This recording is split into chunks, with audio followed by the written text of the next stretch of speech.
नेता नगरी is brought to you by My Store Hub, her store online. Cooker की अगली सिटी से पहले ना ये ढाबा ऑनलाइन कर देना है।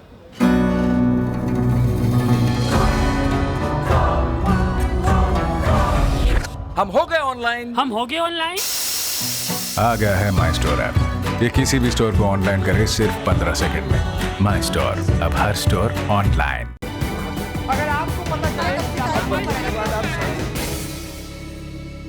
चलिए, पश्चिम बंगाल पर यह चर्चा निरंतर जारी रहेगी। जिस तरह की घटनाएं हो रही हैं, जल्द ही हम जमीन पर भी नजर आएंगे। फिलहाल नेता नगरी को आगे बढ़ाते हैं। नेता नगरी का अगला सेगमेंट है बयान, जहां पर हम किसी चर्चित राजनीतिक शख्सियत के बारे में बात करते हैं, कभी इंटरव्यू के जरिए और कभी उनके पहले के दिए बयान पर चर्चा करते हैं। बयान में आज हमारे साथ जुड़ रहे हैं भारतीय जनता पार्टी के नेता, जो जीके का एक सवाल भी हैं क्योंकि वो इस देश के अब तक के यंगेस्ट कैबिनेट मिनिस्टर हैं। पिछले दिनों मशहूर क्विज शो केबीसी में भी ये सवाल पूछा गया था। बीजेपी के नेता, किशनगंज और भागलपुर के पूर्व सांसद, पूर्व केंद्रीय मंत्री, बीजेपी के राष्ट्रीय प्रवक्ता और सीसी मेंबर भी। और फिलहाल का परिचय यह है कि डीडीसी के चुनाव में कश्मीर वैली के प्रभारी शाहनवाज हुसैन, जो श्रीनगर से हमारे साथ जुड़ रहे हैं। नेता नगरी में आपका बहुत बहुत स्वागत है शाहनवाज जी। जी शुक्रिया सौरभ जी, आपने कश्मीर में मुझे तलाश लिया है जी। और कश्मीर में जो चुनाव हो रहे हैं, जम्मू और कश्मीर में, उससे जुड़ा पहला सवाल आपसे पूछेंगे मेरे साथी निखिल। सर, कश्मीर के चुनाव में, जम्मू कश्मीर में जो चुनाव हो रहे हैं उसमें बहुत लंबे टाइम बाद हम वहाँ पे पॉलिटिकल प्रोसेस को दोबारा शुरू होते देख रहे हैं। क्या थिंकिंग थी इसके पहले कि आप कि सबसे पहले आप ये डीडीसी के लिए जाते हैं, तो इसके पीछे सेंट्रल लीडरशिप का क्या विचार था कि पहले हम इस तरह के चुनाव करवाना चाहते हैं वहाँ?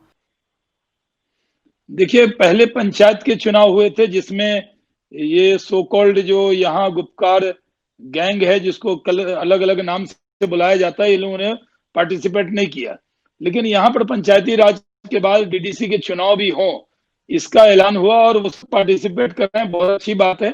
मैं मानता हूँ कि डेमोक्रेसी के लिए इससे बढ़कर कोई खुशखबरी नहीं हो सकती कि बड़ी बड़ी लंबी कतार है, लोग इस तरह वोट देते हैं जिस तरह लोकसभा और विधानसभा के चुनाव में नहीं दिया। और ये अपने आप में बड़ी खबर भी है। सही है, ललन टॉप पे आप इसको महत्व दे रहे हैं। कई न्यूज चैनल इस पर उतना ध्यान नहीं दे पा रहे हैं क्योंकि किसान का आंदोलन चल रहा है, तो उस पर ज्यादा फोकस है। लेकिन देश के अंदर ये सबसे बड़ी खबर है कि यहाँ जम्मू कश्मीर के लोग वोटिंग में पार्टिसिपेट कर रहे हैं, नाच गा के एकदम पूरा झूम के जा रहे हैं, वोट डाल रहे हैं। और हमारे मेरी पार्टी ने यहाँ कश्मीर वैली में मुझे पार्टी का इंचार्ज बनाया है, और अनुराग जी और तरुण चुग जी और ये सब, हम सब यहाँ मेहनत कर रहे हैं। और मुझे इतनी खुशी है कि जो लोग कहते थे कि भारत का तिरंगा कोई उठाने वाला नहीं मिलेगा, वहां बीजेपी का झंडा भी लहरा रहा है। कश्मीर की वादियों में हमने तो दक्षिण कश्मीर में श्री कुपवाड़ा इलाका है, जो हिजबुल का कमांडर है आमिर खान, जो सलाउद्दीन के बाद नंबर 2 है, उसके गढ़ में जाकर हमने बीजेपी का झंडा लहरा दिया है। और एक बड़ी ताकत के साथ हम लोग यहाँ पर चुनाव लड़ रहे हैं। नतीजे जो भी आए, लेकिन जगह जगह भारतीय जनता पार्टी बड़ी ताकत से चुनाव लड़ रही है। शाहनवाज जी, आपने अपने जवाब में एक शब्द का इस्तेमाल किया, गुपकार गैंग। आपके विरोधी ये कहते हैं कि जब ये बीजेपी से अलग होते हैं तो गैंग हो जाते हैं। यही फारूक अब्दुल्ला और उनके साहबजादे शाहनवाज हुसैन के साथ केंद्रीय कैबिनेट में मिनिस्टर थे, तब ये गैंग नहीं थे। यही महबूबा मुफ्ती जब बीजेपी के साथ मिलकर सरकार चला रही थी, तब गैंग नहीं थी। लेकिन जैसे ही ये पॉलिटिकल राइवल होते हैं, वैसे ही एक बाइनरी बना दी जाती है जिसमें बीजेपी दूसरे पक्ष को कभी गैंग कभी कुछ और कहने लगती है। How do you react to these remarks? देखिए, ये सही है कि भारतीय जनता पार्टी की ताकत का एहसास करके वो गैंगअप हुए हैं। और बड़ी अच्छी अंग्रेजी उन लोगों की है, सब डायनेस्टी वाले हैं, आज बड़े बड़े घर में पैदा हुए। यहाँ 3 ही परिवार है। एक नेहरू गांधी परिवार, जिसके वजह से ये सारी समस्या खड़ी हुई थी। दूसरा अब्दुल्ला परिवार, जिसके 4 चीफ मिनिस्टर हुए, अब्दुल्ला साहब, शेख अब्दुल्ला साहब, उसके बाद जीएम शाह साहब और फारूक अब्दुल्ला साहब, उमर अब्दुल्ला साहब। दूसरी डायनेस्टी की फैमिली है मुफ्ती सईद साहब और उनकी जो साहबजादी हैं महबूबा मुफ्ती। इसके अलावा कोई आम आदमी यहाँ ख्वाब भी नहीं देख सकता था। तो इन लोगों के साथ दिक्कत यह है कि ये गैंगअप हुए हैं, कोई अलग अलग केस में है, मुकदमा में है। तो आखिर गैंगअप हुए तो इनको इतना बुरा क्या लग रहा है भाई? अब क्या कहते, उर्दू में समझाते तो समझते नहीं, कश्मीरी में बताते। तो हम लोगों ने बताया कि ये गुपकार रोड पर अलायंस हुआ तो गुपकार गैंग है, क्योंकि इनका मकसद अलग है। कोई कहता है चाइना से बात करो, भाई डीडीसी का चुनाव है। कोई कहता है कि साहब हम चाइना को बुला लेंगे, कोई कहता है पाकिस्तान से बातचीत करो। डिस्ट्रिक्ट डेवलपमेंट काउंसिल का चुनाव है, ये डेवलपमेंट के लिए है। हमने इसको नाम दिया D for development, D for dynasty free और सी फॉर करप्शन फ्री। तो हम करप्शन फ्री जम्मू कश्मीर चाहते हैं, हम डायनेस्टी फ्री जम्मू कश्मीर चाहते हैं, हम आवाम के हाथ में ताकत देना चाहते हैं। आपको सौरभ जी ताज्जुब होगा, डीडीसी का चुनाव यहाँ कैबिनेट मिनिस्टर जो रहे एनसीपीडीपी के, वो चुनाव लड़ रहे हैं। इस चुनाव को कोई मामूली चुनाव मत समझिए। एक तो हमारे जो विरोधी हैं, खासकर जो पाकिस्तान है, उसके पेट में कितना दर्द हो रहा होगा कि इमरान खान कितनी बड़ी बड़ी बात करते थे, लेकिन यहाँ लंबी कतारें हैं। मैं तो सौरभ जी ललन टॉप बराबर देखता रहा हूं और मैं पहली बार आपके सामने हूं। आपको मालूम है कि मैं तो दावत देता हूं, आप बिहार के हर इलाके में गए हैं, लेकिन ये जो डीडीसी का चुनाव है जम्मू कश्मीर, जो भारत का ताज है, उसमें एक बार आकर आप अपनी आंखों से देख लेंगे तो आपको लगेगा कि ये तीर्थ यात्रा है।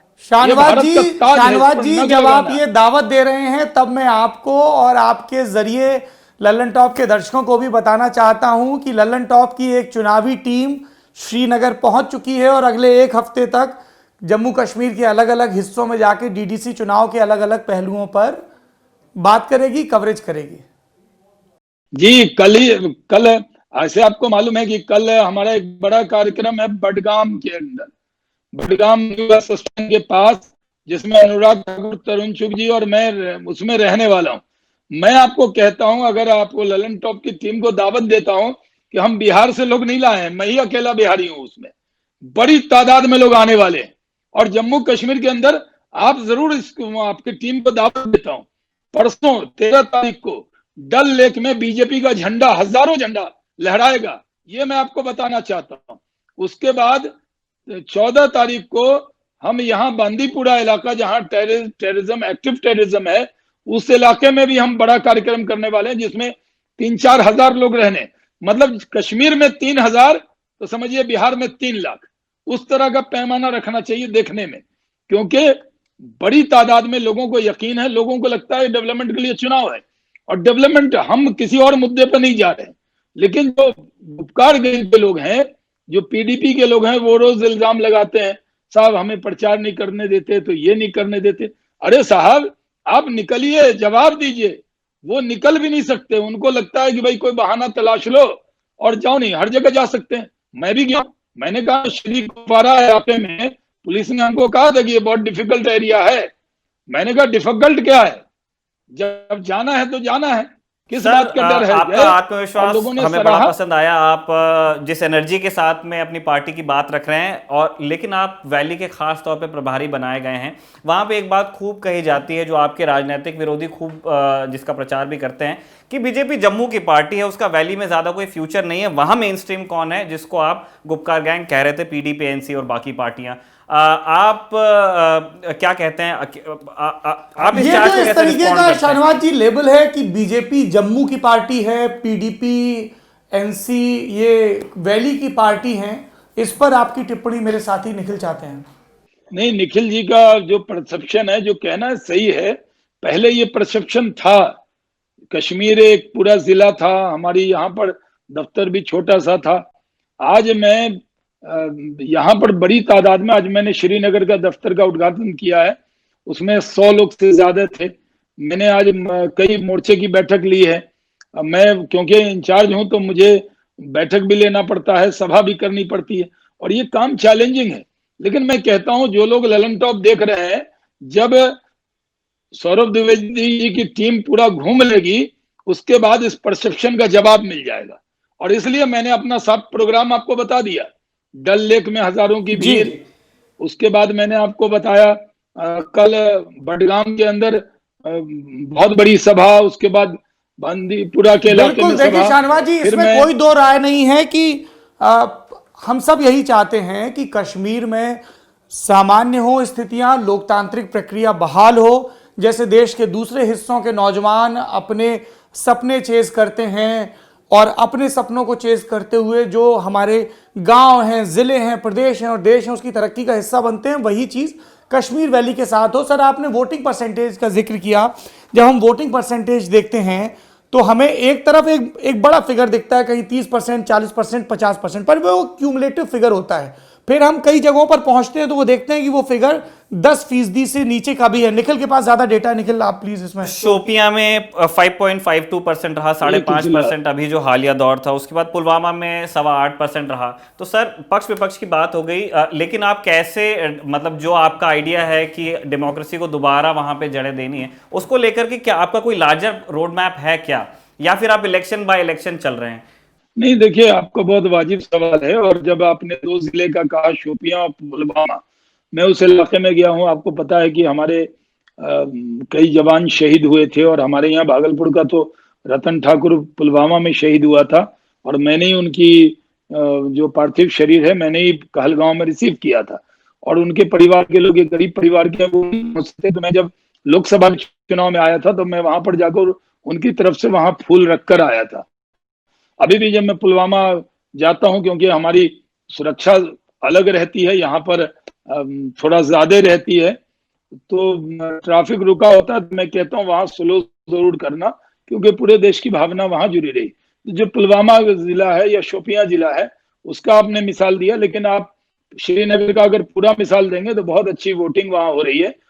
मैं इसमें क्रेडिट पार्टी की तरफ से या मैं खुद नहीं ले रहा हूं, मैं जम्मू कश्मीर की आवाम को देख रहा हूं कि इतनी बड़ी तादाद में वोट कर रहे हैं। 2 जिला जो है, आपको पता है सौरभ जी की साउथ कश्मीर आतंकवाद से बहुत परेशान रहा है, अभी भी वहां एक्टिव टेररिज्म है। पुलवामा में परसों ही तो 3 आतंकवादी मारे गए, पुलिस ने उनको सरेंडर करने को भी कहा। तो ये 2 जिला में थोड़ा डिफिकल्ट है, लेकिन आप श्रीनगर का देखेंगे, गंदरबल का देखेंगे, कुपवाड़ा का देखेंगे, कुलगाम का देखेंगे, ये सब जिले में जाएंगे, उड़ी का देखेंगे। सौरभ जी, मैं तो उड़ी में एक जगह प्रचार में गया तो मुझे उड़ी से भी 40-30 किलोमीटर ऊपर ले गए। मैं वहां गया तो मैंने पूछा कि आपकी क्या समस्या है, तो उन्होंने कहा साहब आप देश के किसी भी पार्टी के पहले नेता है जो हमारे इलाके में आए। मैंने कहा उमर साहब, फारूक साहब। बोले साहब ये तो राजा लोग हैं, अब महबूबा जी कहाँ आए हैं। मैंने कहा देखिए मैं तो आपके बीच में आया हूँ, तो आपकी समस्या क्या है। तो उन्होंने कहा बंकर चाहिए। तो मैंने अपने जिलाध्यक्ष से पूछा मुझे कहाँ ले आए हो भाई, ये बंकर मांग रहे हैं। तो उन्होंने कहा एरियल डिस्टेंस जो है 2.5 किलोमीटर है पाकिस्तान से, जिस जगह आप यहाँ पर खड़े हो गए। तो वहां पर उस एरिया में भी मैं गया हूँ। मैं एक जगह, सौरभ जी, मैं गया एक जगह, सीताहरण एक जगह है, वो बहुत ऊपर है, पहाड़ी लोग हैं, और उनके भी मैं गया था। छोटे छोटे बच्चे थे, उनकी आंखों में मैंने उम्मीद देखी। वहां पर हमने उनको कहा कि मादरे वतन जिंदाबाद कहने में कोई दिक्कत नहीं है, अपनी माँ को सलाम है। यहाँ नेताओं की जय कह रहे हैं, अपने मादरे वतन जिंदाबाद या भारत माता की जय क्यों नहीं कहेंगे। मैंने एक बार कहा भारत माता की, इन लोगों की आवाज आई। आप ये देखिए श्री कुपवाड़ा में जहां मैंने एक सभा की, जहां पुलिस के कम से कम 900 नफरी लगी थी, और वो सभा समझिए अपने आप में एक अलग तरह की सभा है। तो वहां पर मैंने उनको जब कहा तो भारत माता की जय लगाया, तो लोगों ने लगाया, और मैंने मंच से बोला सारे जहां से अच्छा, तो नीचे से आवाज आती थी हिंदुस्तान हमारा। आज के दौर में लोग जानते हैं कि डेवलपमेंट के साथ चलना है, भारत दुनिया का एक ताकतवर मुल्क है। ये जो लोग बता रहे हैं यहाँ रास्ता क्या बता रहे हैं। मैं सिर्फ चुनाव प्रचार नहीं कर रहा हूँ सौरभ जी, मैं भारत सरकार में मंत्री रहा हूं। मैंने ही यहाँ जो खूबसूरत एयरपोर्ट है, एज ए मिनिस्टर मैंने उसका निर्माण यहाँ पे किया था। अटल जी के साथ जब 2 मंत्री आए थे, जो सभा बड़ी मशहूर हुई, उसमें खंडूरी जी के साथ मैं भी आया था, अटल जी मुझे लेकर आए थे, और उस वक्त लोगों का जज्बा देखा था। वही जज्बा आज मोदी जी के साथ दिख रहा है। मैं आपको कह दूं कि लोगों के अंदर, लोग यहाँ आतंकवाद से थक गए। मैंने जब उनसे कहा कि हमारे आका ताजदार मदीना मोहम्मद सल्लल्लाहु अलैहि वसल्लम ने कहा कि अपने वतन से मोहब्बत की बात कही, जब वो मक्का से मदीना जाने लगे तो उन्होंने अपनी सरजमी को संबोधित किया और कहा है मक्का, अगर तेरे रहने वाले मजबूर न करते तो मैं जिंदगी के बाकी तमाम दिन तुझमें ही गुजार देता। और उस वक्त माहौल ऐसा था कि वो आवाम को संबोधित नहीं कर सकते थे। तो अगर हमारे आका को अपने वतन मक्का से प्यार है और हमें और आपको अपने वतन हिंदुस्तान से प्यार है, तो ये सही है कि नहीं। मैंने जब उसमें ये कहा तो लोगों ने कहा एकदम सही कह रहे हैं। लेकिन मैंने जब कहा कि इकबाल ने कहा सारे जहां से अच्छा हिंदू सिता हमारा, तो उस वक्त हमारा मुल्क सबसे अच्छा है, लोग मानते हैं। एक चीज का बहुत असर दिख रहा हूं, मैं बहुत अंदर गया। देखिए, मैं सिर्फ श्रीनगर में आगे प्रेस कॉन्फ्रेंस करने वाला नेता नहीं हूं। आपको पता है, मुझे जब काम मिलता है तो मैं डीप तक जाता हूं। मुझे मेरी पार्टी ने जब किशनगंज दिया था, वहां भी 70% मुस्लिम आबादी थी। न मेरे से पहले कोई जीता, न मेरे बाद कोई जीता। किसी मोदी जी की दोनों वेव में 40 में 39 सीट जीते हम लोग, लेकिन एक सीट किशनगंज नहीं जीते।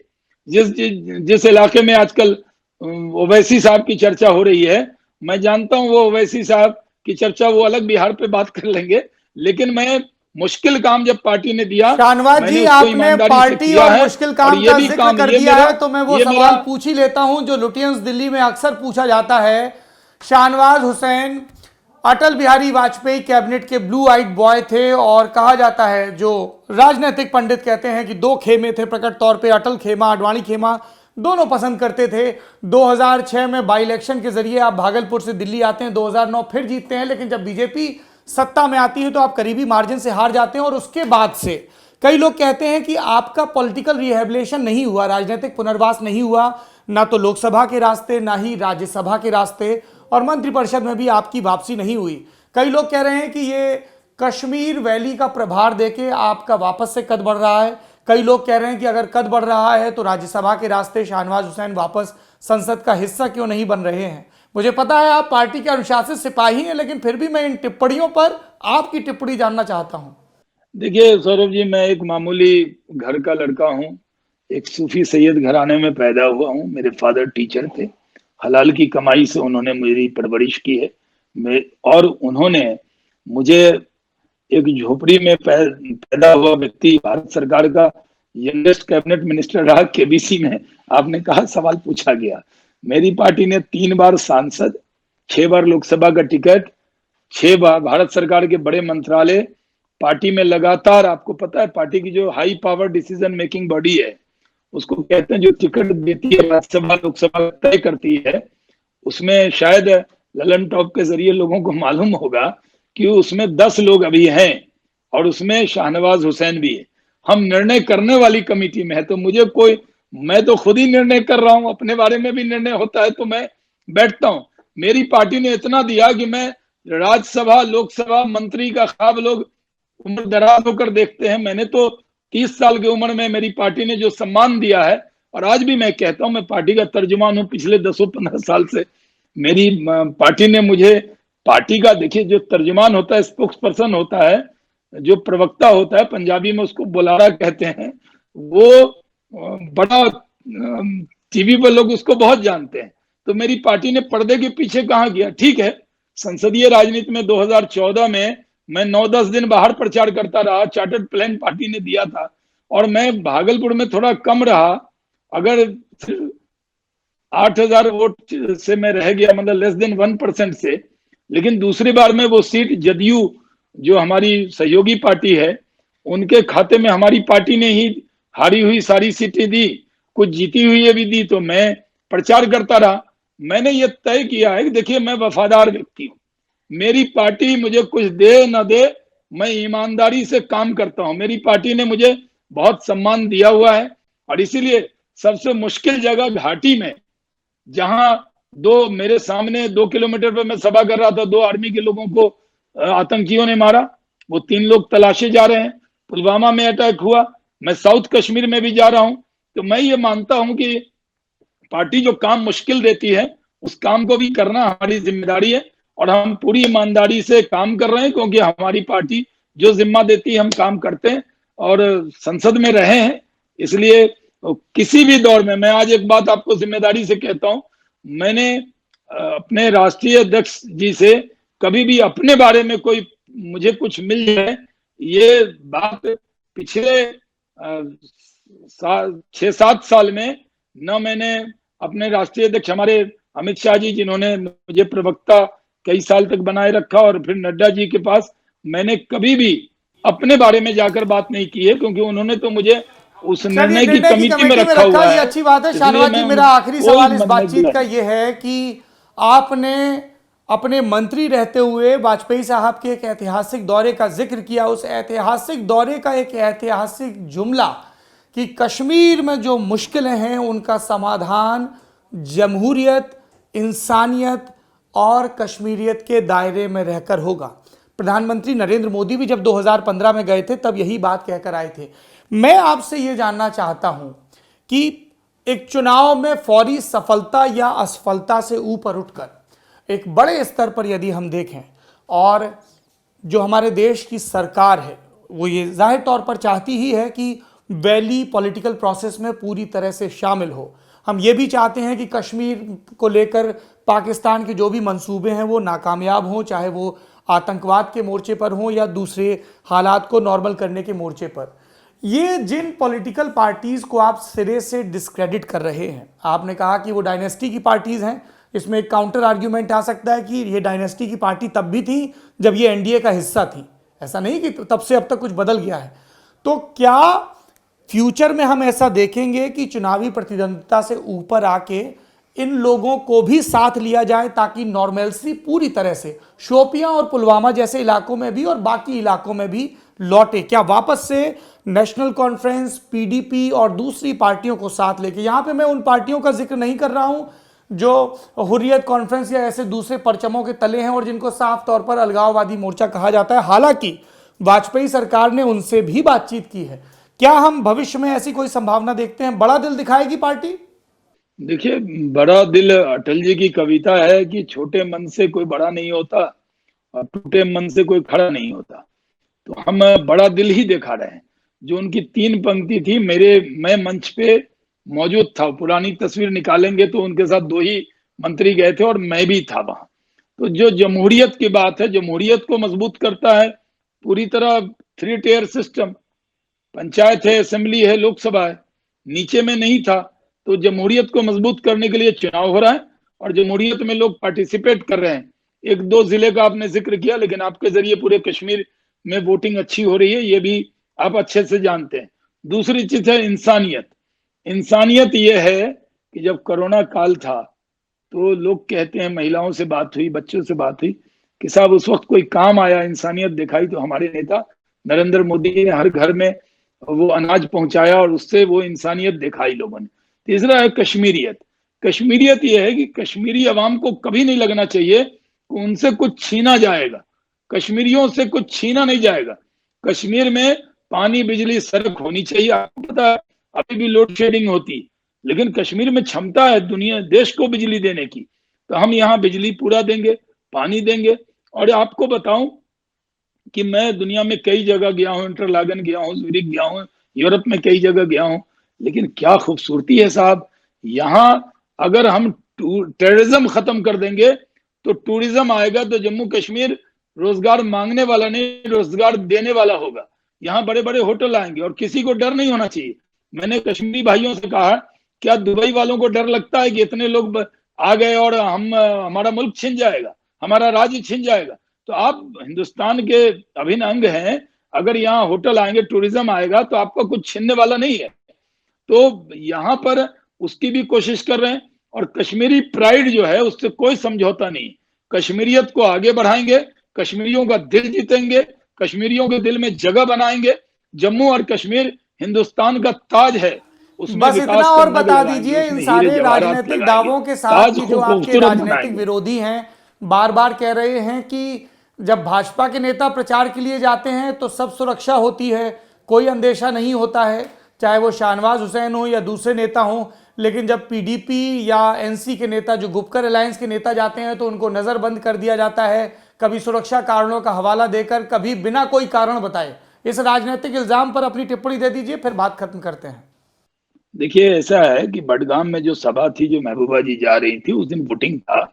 उस दिन मुझे प्रशासन ने मेरी भी एक सभा मना कर दिया था, लेकिन मैंने ड्रामा नहीं किया, हो मेरी सभा रोक दी, मैंने नहीं कहा। कोई जाना चाहता है, देखिए महबूबा जी, उमर साहब, इन लोगों की सुरक्षा बहुत है, उनकी हिफाजत भी जिम्मेदारी, और जनता भी उनसे बड़ी नाराज है। आपको पता है कि उनको पता है कि ये कुछ काम किए नहीं, सब अपने लिए करे, कौम की खिदमत कर रहे हैं। तो कौम में इनके बच्चे ही आते हैं, बच्चों से बाहर, परिवार से बाहर कौम नहीं है। तो इनसे ये चुनाव डेवलपमेंट का है, तो डी शब्द से एलर्जिक है। डेवलपमेंट में बात नहीं करते, तो ये खुद भी जाना नहीं चाहते, कोई रोका नहीं गया है। मैंने पूछा प्रशासन से तो उन्होंने कहा कोई रोका नहीं गया है। और जहां तक मेरी सुरक्षा का सवाल है, मैं पहले से सीआरपीएफ कवर हूं, यहाँ थोड़ा जैमर है, थोड़ी काफिला बड़ा है, और क्योंकि वो मेरी भी सुरक्षा कर रहे हैं। अब अगर यहाँ पर कोई मेंबर ऑफ पार्लियामेंट भी आएंगे या किसी पार्टी के होंगे, उनकी भी सुरक्षा होगी, क्योंकि हम अपने लोगों को दांव पे नहीं लगा सकते। महबूबा जी और उन गुप्कार गैंग के जो लोग हैं जी, उनकी जी, तो हिफाजत बिल्कुल, जिम्मा है, तो कई बार सुरक्षा कारणों से उनको जरूर रोका गया होगा। मुझे भी एक सभा के लिए रोका गया। मेरी सभा जो मैंने आपको कहा है कि मेरी जो सभा है 14 तारीख की, वो हाजिन इलाके में, वो सभा 13 तारीख की थी। प्रशासन ने हमको कहा कि सर 13 को मत आइए, क्योंकि उस दिन चुनाव का दिन है और हम सब चुनाव में लगे होंगे। और आपका, क्योंकि आप आजकल सबसे यहाँ चर्चित आदमी हैं, तो आपकी सुरक्षा के लिए हमें बड़ी फोर्स लगानी होगी। तो आप क्या 14 कर सकते हैं? मैंने प्रशासन की बात मान ली, नहीं मुझे रोक दिया, मेरा ताला बंद है, दरवाजा बंद, खटखटा रही हैं और वीडियो बना रही हैं। जबकि मैं उनसे कहता हूं कि लोगों को अपील कीजिए, आप लोगों को कहिए आप चुनाव लड़ रहे हैं, आपकी पार्टी पुरानी है, और जब 5 फेज हो गया तो 6ठे 7वें फेज में आकर कह रही हैं नहीं मुझे रोका जा रहा है। क्या बात है, क्या रिपोर्ट है? मैं तो कहीं भी गया हूं, जितना झंडा, मैं दावा कर, जितना झंडा कश्मीर की वादियों में बीजेपी का लहरा रहा है, मैंने तो इन गुप्कार गैंग वालों का झंडा ही नहीं देखा। ये कुछ कर नहीं रहे, चलिए, सारे राजनीतिक दावों की तस्दीक हो जाएगी, क्योंकि लल्लन टॉप की टीम ज़मीनी हकीकत जानने के लिए जम्मू कश्मीर पहुंच चुकी है। शाहनवाज हुसैन जी, आप श्रीनगर से इस बातचीत के लिए, नेता नगरी के लिए हमारे साथ जुड़े, इसके लिए बहुत बहुत धन्यवाद। और आप अपनी सेहत का और सुरक्षा का ख्याल रखें, और बाकी सारे नेता भी। Thank you so much sir, thank you.